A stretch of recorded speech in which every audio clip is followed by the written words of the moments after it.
Many years after the flood in Noah's time, Abram was born among the descendants of his son Shem.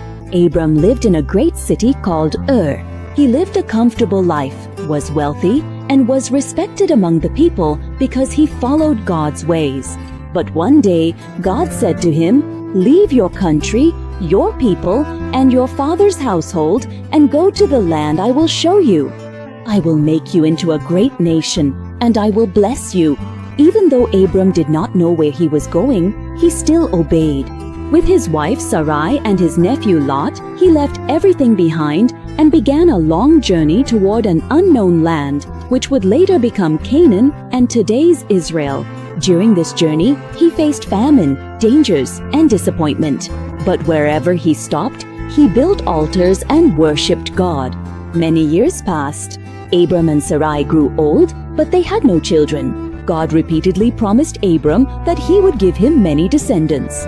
But as time went by, Sarai remained barren. Surrounded by doubt, Sarai came up with a plan. She told Abram to have a child with her Egyptian maidservant, Hagar. With his wife's encouragement, Abram agreed, and after their marriage, Hagar became pregnant. But after Hagar became pregnant, tension in the household increased. Sarai treated Hagar harshly, and Hagar ran away into the wilderness. There, an angel of God found Hagar and gently said, "Return and submit yourself to Sarai. You will have a son, and you shall name him Ishmael, for God has heard your suffering." Hagar obeyed, and Ishmael was born. Even so, God made it clear that his promise would be fulfilled through Sarai's son, not through Hagar's son. One hot afternoon, as Abraham was sitting by his tent under the oaks of Mamre, he saw 3 mysterious men approaching him.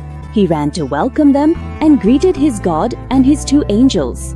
While they were eating under the shade, the Lord said to Abram, "Next year at this time, your wife Sarah will have a son." Hearing this from inside the tent, Sarah laughed, thinking how could this be possible in her old age? But the Lord said, "Is anything too difficult for me?" And as promised, a year later, Isaac was born, whose name means laughter. Although Abraham loved both his sons, God made it clear that Isaac was the child of promise, not the son through Hagar. Ultimately, following God's command, Abraham sent Hagar and Ishmael away, but God did not forget them. He promised that Ishmael would also become a great nation and protected them in the wilderness. Abraham lived for many more years. Although he did not see the fulfillment of God's entire promise with his own eyes, he died in faith, trusting in the God who had brought him from Ur to Canaan. From this story, we learn that faith sometimes means walking on unknown paths. God's promises are not fulfilled immediately, but they are true. Even when we make mistakes, as in the case of Hagar, God still shows compassion and works through us. Nothing is impossible for God. The story of Abraham teaches us that we should walk with faith, obedience, and trust. No matter how difficult the path is or how delayed the promise may be, we must remain in faith.